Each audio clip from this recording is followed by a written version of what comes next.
अज़म कयो वियो आहे। तफ़सील ॾिसूं था मोहम्मद हुसैन गोपांग जी रिपोर्ट में।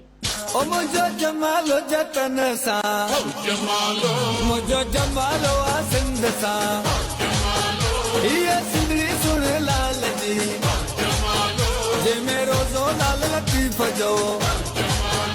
जी नाज़रीन, पूरी दुनिया जी यहाँ तलहार में भी कौमी ईद सकाफ़ती ॾियारे जे हवाले सां तैयारियूं ज़ोर शोर सां जारी आहिनि। असीं हिन वक़्तु मौजूदु आहियूं तलहार वेझो ॻोठ डॉक्टर सुमार खोसो में। ही हिकु मिडिल स्कूल आहे। इन स्कूल जा ॿारड़ा ऐं उस्ताद क़ौमी ईद जी तैयारी भरपूर नमूने सां करे रहिया आहिनि। अचो त इन स्कूल जे ॿारनि सां ॻाल्हायूं। असीं न आहियूं बुखिया तारीफ़न जा हर पासे हुल हरीफ़न जा। असीं न आहियूं बुखिया तारीफ़न जा अञा आहियूं ज़िंदा विया न आहियूं मरी अञा आहियूं ज़िंदा विया न आहियूं मरी उथलाए पना तारीख़न जा हर पासे हुल हरीफ़न जा। असीं न आहियूं बुखिया तारीफ़न जा। सिंधी माण्हू पधरा लखन में सुहिणा माण्हू ॿिया बि हज़ार सिंधी माण्हू पधरा लखन में हिन जनम हुन जनम ला वचन थो कयां मां जिते बि हुजां ओ सिंध तो जो थियां हिन जनम हुन जनम ला वचन थो कयां।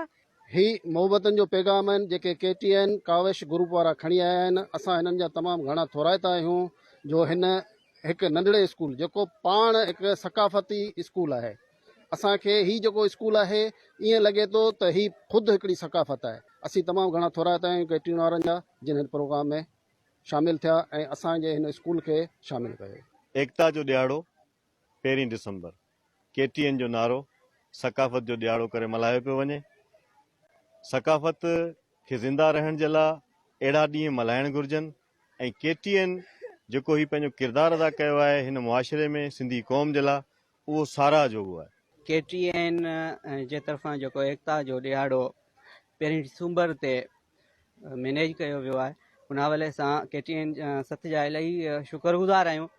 अॼु असां गवर्नमेंट मिडल स्कूल सुमार खोसे में हिकु रंगारंग तक़रीब में शामिल थिया आहियूं। मूंखे हिन स्कूल खे ॾिसी करे हिकु सिंधी सकाफ़त जो जेको हीउ स्कूल जेको आहे मूंखे अमीन थो लॻे छाकाणि त हीउ स्कूल ख़ुदि जेको आहे सकाफ़ती हिकिड़ी डिज़ाइन ते ठहियलु आहे ऐं उन माण्हू जी इहा वॾी कोशिशि आहे ऐं उनजी महिरबानी आहे जो अहिड़े स्कूल खे पंहिंजो हिन सकाफ़ती बिल्डिंग में हलाए थो। KTN जे सथ पारां थोराइतो आहियां त सभ खां पहिरीं डॉक्टर सुमार खोसो साहब जे अहिड़ो स्कूल ऐं सकाफ़ती प्रोग्राम ऐं हिकिड़ो सकाफ़त जो ई ॿिज पोखियो आहे उनखे बि ख़राज तहसीन पेश कंदुसि यानी उनखे बि हिकिड़ो वेलकम चवंदुसि जंहिं हीअ एतिरो कमु कयो आहे। जी नाज़रीन, तव्हां ॾिठो त पूरी सिंध पूरे मुल्क जियां पूरी दुनिया जियां तलहार में भी क़ौमी ईद जूं तैयारियूं ज़ोर शोर सां जारी आहिनि। कैमरामैन मोहम्मद आदिल लाशर सां गॾु मोहम्मद हुसैन गोपांग KTN न्यूज़ तलहार। नाज़रीन, मीरपुर